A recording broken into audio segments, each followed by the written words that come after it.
Hello everyone, welcome to aptitude jab. ये time speed distance का तीसरा वीडियो है। पहले वीडियो में हमने टीएसडी का कॉन्सेप्ट समझा था कि टाइम स्पीड डिस्टेंस क्या होता है और बेसिक प्रॉब्लम्स हमने देखी थी इंक्लूडिंग रिलेटिव स्पीड।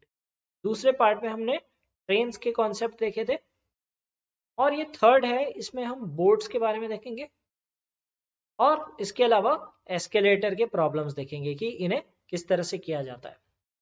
दोनों का कॉन्सेप्ट काफ़ी हद तक मिलता जुलता होता है, ठीक है।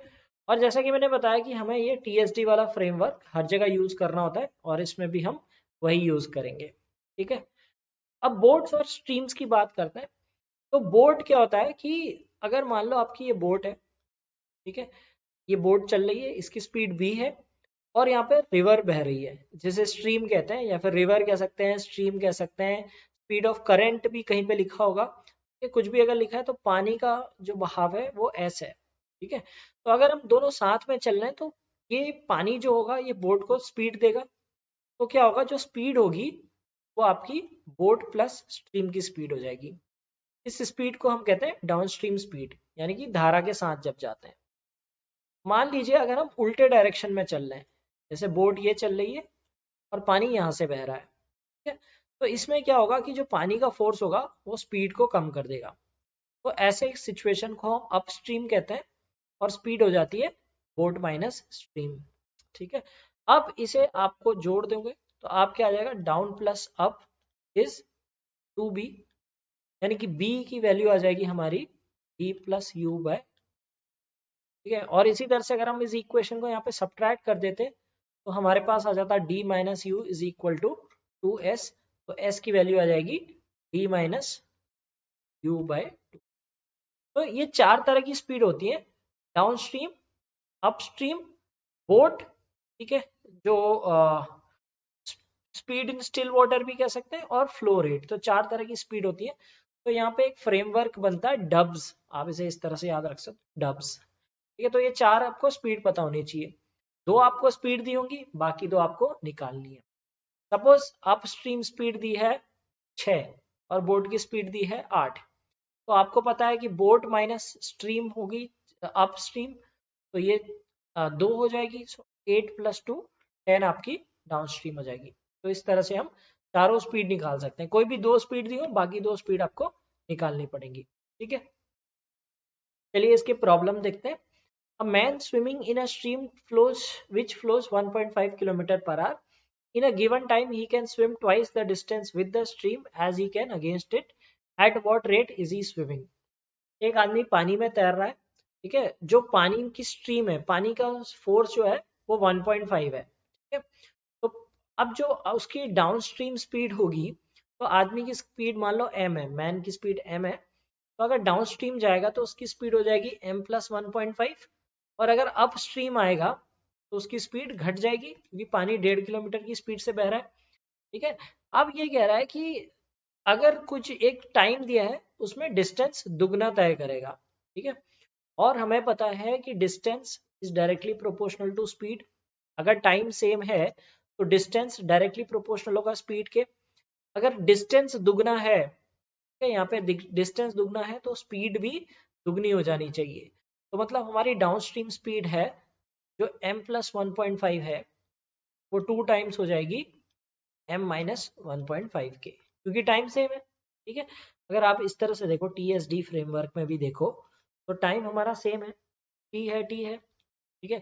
पहले केस में अगर वो डाउन जा रहा है तो उसकी स्पीड है 1 m प्लस 1.5 और यहाँ m माइनस 1.5। इन दोनों को मल्टीप्लाई करते हो तो ये आपका जो ये जो इनका रेशियो है ये आ रहा है 2, ठीक है। तो t से t कैंसिल हो जाएगा तो आप कहोगे कि m plus 5 is 2 times of this. इस इक्वेशन को सॉल्व करने से अच्छा आप ऑप्शन देख लो। वैसे भी आप सॉल्व करोगे तो यही आ जाएगा आपका m plus 1.5 is 2m minus 3, ठीक है। तो 3 यहाँ ले जाओगे तो 4.5 हो जाएगा। तो m की स्पीड आ जाए, m हो जाए, मैन की स्पीड हो गई 4.5। वरना ये इक्वेशन बनाने से अच्छा सीधे सिंपल ऑप्शंस रख लो, ठीक है। अगर इसमें अप कितनी स्पीड आ जाएगी, इसमें आ जाएगी अप आ जाएगी 6, डाउन आ जाएगी 9, ठीक है। इसमें आ जाएगी 8 और 11, इसमें आ जाएगी 4 और 7 और इसमें 3 और 6। आप देख रहे हो डबल इसी में हो रहा है, तो ये आपका answer. If the ratio between the upstream and downstream speed of a boat is 7:13, while the speed of the boat is 16 km per hour, find the downstream distance the boat will travel in 12 hours. ठीक है, तो मैंने क्या बताया, इसमें आपको 4 speed पता होने चाहिए डब्स। ठीक है, तो ये कह रहा है कि अपस्ट्रीम और डाउनस्ट्रीम की 7:13 है, तो अपस्ट्रीम 7x है, डाउनस्ट्रीम 13x है। तो बोट की स्पीड कितनी हो जाएगी, इन दोनों का एवरेज, यानी कि 10x और स्ट्रीम हो जाएगी 3x। ठीक है, अब ये कह रहा है कि speed of boat is 16 kilometre per hour, मतलब 10x आपको 16 दिया है। तो आपसे क्या क्वेश्चन पूछा है, down stream distance in 12 hours. Down stream speed कितनी है 13x और इंटू 12, तो x हमारा 1.6 है, तो 13 इंटू 1.6 इंटू 12। अब आपको कुछ नहीं करना है, यहाँ पे बस आप लास्ट डिजिट देख लो, 3 6 18, 18 2 36, लास्ट डिजिट 6 आना चाहिए और डेसिमल के बाद आना चाहिए, क्योंकि डेसिमल के बाद यहाँ है, तो यही ऑप्शन आपका आंसर हो जाएगा। A man can row a distance of 30 km downstream and return in a total of 8 hours. If the speed of the boat in still water is 4 times the speed of the current, find the speed of the current in kilometer per hour. देखो कहीं पे stream लिखा होगा, कहीं पे current होगा, ठीक है, कहीं पे रिवर लिखा होगा, तो सबका मतलब एक ही होता है। तो इसे डब्स फ्रेमवर्क बनाते हैं, डाउन अप बोट और स्ट्रीम। ये क्या दिया है, speed of boat is 4 times the speed of current, तो स्पीड ऑफ करंट हम मान लेते हैं x, तो बोट की स्पीड कितनी हो जाएगी 4x। ठीक है, अब डाउन स्ट्रीम क्या होती है, इन दोनों को जोड़ दो 5x, और अपस्ट्रीम हो जाएगी इन दोनों का डिफरेंस, यानी कि 3x। अब प्रॉब्लम क्या कहती है कि एक आदमी पहले 40 किलोमीटर 30 किलोमीटर नीचे गया और फिर उसके बाद वापस भी आया। ठीक है, तो पहले जब ये 30 किलोमीटर जाएगा तो हमारा टाइम कितना लगेगा, टाइम क्या होता है डिस्टेंस अपॉन स्पीड, तो 30 किलोमीटर स्पीड कितनी है डाउन जाने में 5x। जब ये वापस आएगा, पहले ये नीचे गया, जब वापस आएगा तो डिस्टेंस है 30, स्पीड है 3x, तो टोटल टाइम ये t1 टाइम यहाँ लगाया, t2 टाइम वापस आने में लगाया, तो टोटल टाइम हमें दिया है 8 घंटे। ठीक है, तो 30 upon 5x plus 30 upon 3x equal to 8, तो ये आ जाएगा 6 upon x plus 10 upon x equal to 8, यानी कि 16 अपॉन एक्स इक्वल टू 8, और x की वैल्यू आ जाएगी 2। इस तरह से हम इसे सॉल्व कर सकते हैं। चलिए अगला सवाल देखते हैं। A person can row a distance of 7 km upstream in 2 hours 20 minutes and can row back to the starting point in just 28 minutes. How much time will he take to row 15 km in still water? अब जब कोई भी सवाल होता है तो मैंने बताया था आपको TSD सोच के करना है कि आपको निकालना क्या है। ठीक है, अब यहाँ पे आपको निकालना है टाइम, तो मतलब आपको स्पीड पता होनी चाहिए और आपको डिस्टेंस पता होना चाहिए। ठीक है, अब आपको डिस्टेंस क्या दिया है, डिस्टेंस तो 15 किलोमीटर दिया है, 15 किलोमीटर है। स्पीड किस चीज की, कौन सी स्पीड चाहिए, आपको चाहिए स्टिल वाटर की स्पीड। ठीक है, कभी भी कोई भी टाइम स्पीड डिस्टेंस का क्वेश्चन हो, आप लास्ट क्वेश्चन वाली लाइन पढ़ो। क्वेश्चन वाली लाइन में क्या पूछा है, टाइम पूछा है। ठीक है, टाइम पूछा है तो इसका मतलब आपको स्पीड और डिस्टेंस दिया होना चाहिए।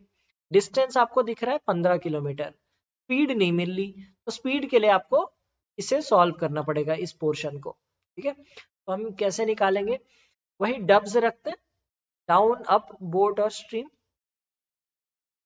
अब ये जब 7 किलोमीटर जाता है अपस्ट्रीम में 2 घंटे 20 मिनट में। अब देखो 2 घंटा 20 मिनट कितना होता है, 20 मिनट होता है 1/3। 20 मिनट की बात करें तो 1/3 होता है, 1/3 घंटा होता है, तो 2 घंटे और 1/3 घंटा मतलब 7/3। तो जब ये अपस्ट्रीम जा रहा है तो इसका डिस्टेंस है 7 और टाइम है 7/3। तो मतलब ये 3 इसकी स्पीड हो जाएगी। तो अप जाने में इसकी स्पीड है, डाउन जब जा रहा है और row back to the starting point, जब ये डाउन आ रहा है तो 28 मिनट लग रहा है। 28 मिनट। अब देखो क्या है कि डिस्टेंस कितना है, 7 किलोमीटर है। टाइम कितना ले रहा है, 28/60 कर दो, क्योंकि मिनट्स ये आपको 28 मिनट्स दिया ना, आपको घंटे में निकालनी है इसकी स्पीड। तो 28/60 हो जाएगा, तो यहाँ 60 रख लो, तो ये हो जाएगा 1/4 यानी कि 15। तो डाउन की स्पीड है 9। तो इसकी बोट की स्पीड कितनी हो जाएगी, इन दोनों का एवरेज ले लो, यानी कि 9। ठीक है, बोट की स्पीड 9 हो गई। स्पीड आपको दी है 9 किलोमीटर पर आवर, डिस्टेंस है 15 किलोमीटर। तो टाइम क्या होता है, डिस्टेंस अपॉन स्पीड, 15/9 यानी कि 5/3। 5/3 ये क्या है, ये घंटे हो गए। अब इसे 60 से मल्टीप्लाई कर दो, तो यानी कि आ जाएगा 100 मिनट। 100 मिनट का मतलब है 1 घंटा और 40 मिनट। तो इस तरह से हमें सवाल करने होते हैं। देखो हमें TSD फ्रेमवर्क में रखा, हमें पता है कि हमें टाइम निकालना है, स्पीड नहीं पता, डिस्टेंस दिया हुआ है। स्पीड कैसे निकलेगी, हमें डाउन स्ट्रीम और अपस्ट्रीम निकालनी पड़ेगी, इससे हम बोट की स्पीड निकालेंगे।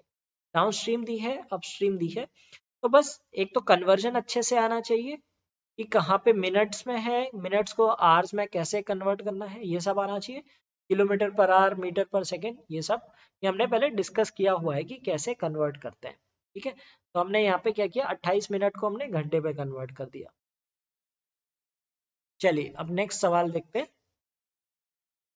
A man can row a distance of 2 kilometer upstream in 20 minutes and return the same distance in 12 minutes. How much time will it take to row the same distance upstream if due to a tide the speed of the current gets doubled? यहाँ पे क्या पूछा है हमसे, time पूछा है। तो time पूछा है तो मतलब स्पीड और डिस्टेंस पता होना चाहिए। ठीक है, अब डिस्टेंस हमें दिया है, मतलब सेम डिस्टेंस, यहाँ पे 2 किलोमीटर हमारा डिस्टेंस है। स्पीड हमें निकालनी पड़ेगी, तब जाके हमारा ये टाइम निकलेगा। अब ये स्पीड कैसे निकलेगी, तो इसके लिए हमें पहला पार्ट पढ़ के सॉल्व करना पड़ेगा। अगर हम डब्स लिखते हैं तो ये कह रहा है कि 2 किलोमीटर अपस्ट्रीम 20 मिनट में आता है।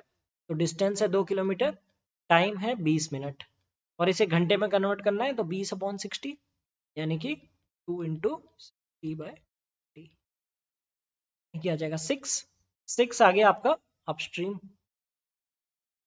अब ये जब ये जाता है 2/12/60 हो जाएगा। मिनट्स को हमने घंटे में कन्वर्ट करना है। ठीक है, तो आ जाएगा 2 इंटू 60/12 मतलब 10। तो 10 हो जाएगी हमारी डाउनस्ट्रीम स्पीड।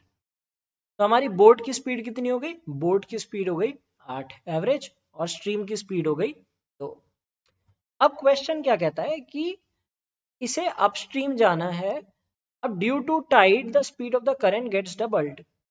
ठीक है, अब क्या हो रहा है कि पानी में ज्वार आ गया, उसके कारण जो धारा थी, पानी की धारा थी, उसकी स्पीड डबल हो गई। तो मतलब अब स्ट्रीम की स्पीड 4 हो गई। ठीक है, बोट की स्पीड उतनी रहेगी। तो क्या होगा कि अब उसकी क्या निकालना है, अपस्ट्रीम स्पीड। अपस्ट्रीम स्पीड कितनी हो जाएगी, 8 और 4 से अपस्ट्रीम स्पीड आ जाएगी 4। तो उसे 2 किलोमीटर जाना है और स्पीड 4 की है, मतलब वो आधा घंटा लेगा, यानी कि 30 मिनट आपका आंसर हो जाएगा। ठीक है, अब इसमें कुछ लोग क्या गलती कर सकते हैं, वो कहेंगे पहले स्पीड 6 थी, अब स्पीड दुगनी हो गई, तो ये आधी हो जाएगी। नहीं, बोट की स्पीड तो उतनी रहेगी ना, तो इसलिए खाली इसे आपको कंसिडर करना है।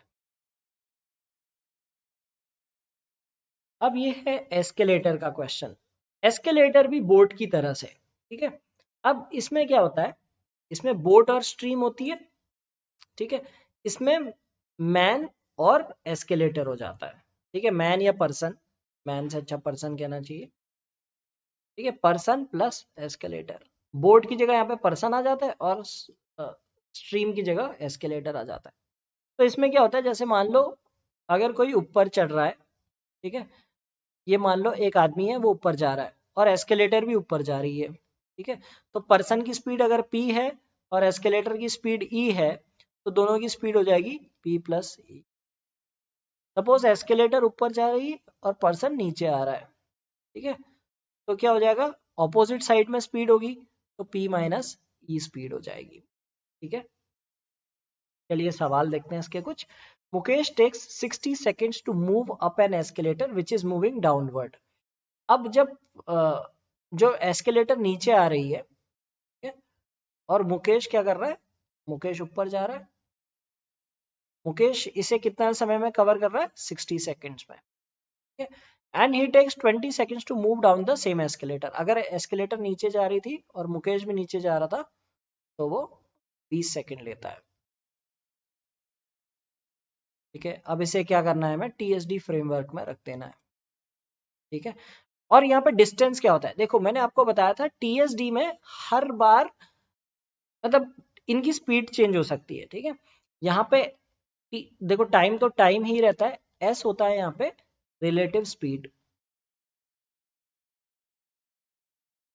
मतलब पर्सन और एस्केलेटर की स्पीड, और डी होता है नंबर ऑफ स्टेप्स, मतलब कितनी लंबी सीढ़ियां, कितनी सीढ़ियां हैं, ठीक है। सीढ़ियों को डिस्टेंस कहते हैं और रिलेटिव स्पीड हमारी स्पीड हो जाती है। अब पहली बार में क्या हो रहा है, टाइम है 60 और इसकी स्पीड क्या है, m माइनस ई। मान लो मुकेश की स्पीड m है तो m माइनस ई हो गई, ठीक है। दूसरे केस में टाइम 20 सेकेंड्स ले रहा है और स्पीड है m प्लस, ठीक है। तो इससे हमें क्या आ जाएगा, और डिस्टेंस हमारा दोनों में सेम है,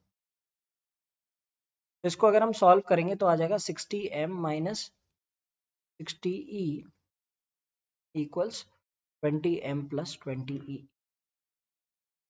ठीक है। तो आ गया आपका 40m इक्वल टू 80e, यानी कि m इक्वल टू 2e, ठीक है। मुकेश की स्पीड एस्केलेटर की दुगनी है।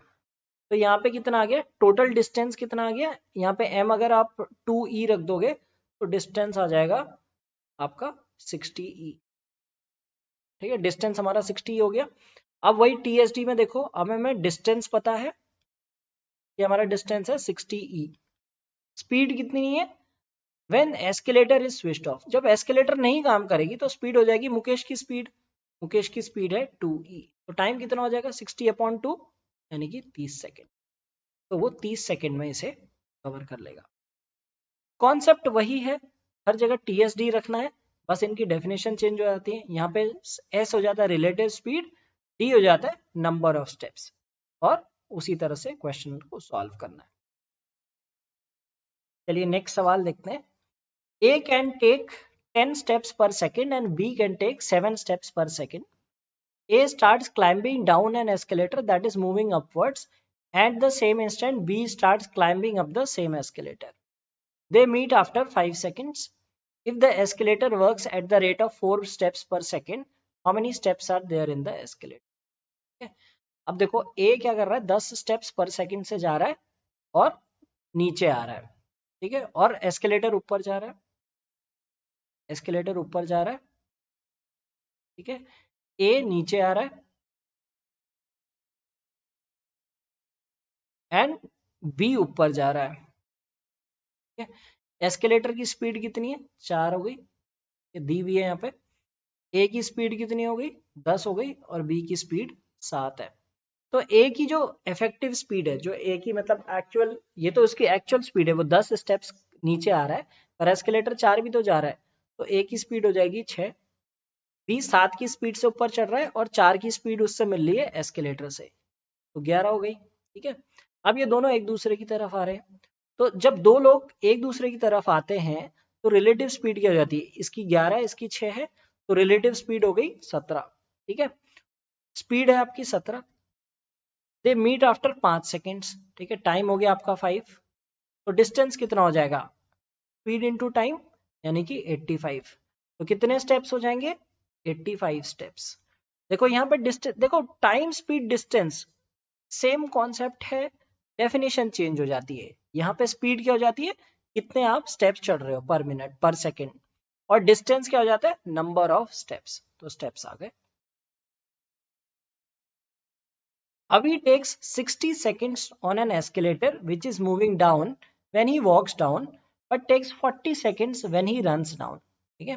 he takes 20 steps when he's walking, whereas he takes 30 steps when he is running. What is the total number of steps in the escalator? ठीक है, अब क्या है, यहाँ पे दो सिनेरियो है, ठीक है। अब हमें यहाँ पे डिस्टेंस निकालना है, तो हमें स्पीड पता होनी चाहिए। अब ये कह रहा है अभी take 60 seconds on an escalator which is moving down when he walks down, but he takes, जब वो नीचे मतलब एस्केलेटर नीचे ही आ रहा है, ठीक है, और अगर वो एस्केलेटर में तो वो 60 सेकेंड लेता है, और इस केस में क्या है कि 20 स्टेप्स वो ले रहा है, ठीक है। तो एस्केलेटर कितने, सपोज एस्केलेटर की स्पीड ई है, एस्केलेटर की स्पीड ई है, और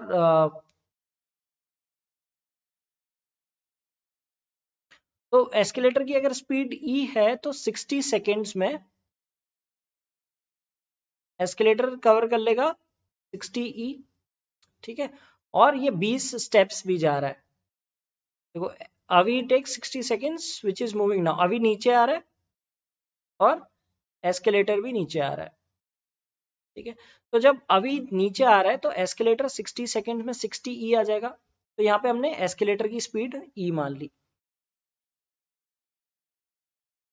तो 60 ई ये कवर करेगा, और बाकी ये 20 स्टेप ये चल रहा है, ठीक है। तो ये टोटल डिस्टेंस हो गया, ठीक है। एस्केलेटर अपना चलेगा और ये पर्सन जो अभी ये चल रहा है। दूसरे केस में क्या हो रहा है, दूसरे केस में ये भाग रहा है और ये टाइम कितना ले रहा है, 40 सेकेंड्स। तो 40 सेकेंड्स में एस्केलेटर कितना चलेगा, 40 ई, और ये कितने स्टेप्स ले रहा है, 30 स्टेप्स। तो हमारी ये इक्वेशन बन गई, यानी कि 20 ई आ जाएगा 10, यानी कि ई आ जाएगा 0.5। तो नंबर ऑफ स्टेप्स कितने हो जाएंगे, 60 ई, 60 मतलब ई एस्केलेटर की स्पीड है हाफ स्टेप्स, मतलब 0.5 स्टेप्स पर सेकेंड। तो 60 ई आ जाएगा 30 + 20, यानी कि टोटल 50 स्टेप्स है, ठीक है। ये इस इक्वेशन को एक बार फिर से समझाता हूँ, इसका इक्वेशन है मतलब आपका टोटल स्टेप्स। टोटल स्टेप्स कैसे होंगे, टोटल स्टेप्स ऐसे होगा, देखो जब एस्केलेटर चलता है तो इसमें दो लोग चल रहे हैं, एक तो एस्केलेटर चल रहा है और एक पर्सन चल रहा है, ठीक है। एस्केलेटर की अगर स्पीड ई मान लें तो इसका डिस्टेंस कितना हो जाएगा, time into speed is distance, तो 60 ई एस्केलेटर का डिस्टेंस हो गया, ठीक है। पर्सन का डिस्टेंस कितना हो गया, 20 स्टेप्स दिए हुए हैं। अगर दूसरे केस में क्या है कि एस्केलेटर 40 सेकेंड तक चल रहा है, तो 40 ई का डिस्टेंस हो गया, पर्सन का डिस्टेंस हो गया 30, दोनों में इक्वली होगा, तो 50 स्टेप आंसर आ गया। तो ये था हमारा चैप्टर बोर्ड्स और एस्केलेटर वाला, ठीक है। तो शायद आपको ये कॉन्सेप्ट समझ में आ गया होगा। इसके कुछ क्वेश्चंस आप करेंगे खासकर एस्केलेटर्स के, तो आपको समझ में आ जाएगा कि किस तरह से करते हैं। एस्केलेटर से काफ़ी कम चांसेस हैं, पर बोर्ड से ज़्यादातर क्वेश्चंस आ जाते हैं। तो वही जो मैंने आपको बताया था, डब्स कैसे करना है, down stream, up stream, board और स्ट्रीम। और एस्केलेटर में वही ध्यान रखना है कि पर्सन और एस्केलेटर किस डायरेक्शन में जा रहे हैं, ठीक है। वही बोट वाला ही कॉन्सेप्ट है, अगर सेम डायरेक्शन में जाएंगे तो स्पीड बढ़ जाएगी, और एस्केलेटर में जो हमारा डिस्टेंस होता है वो होता है नंबर ऑफ स्टेप्स।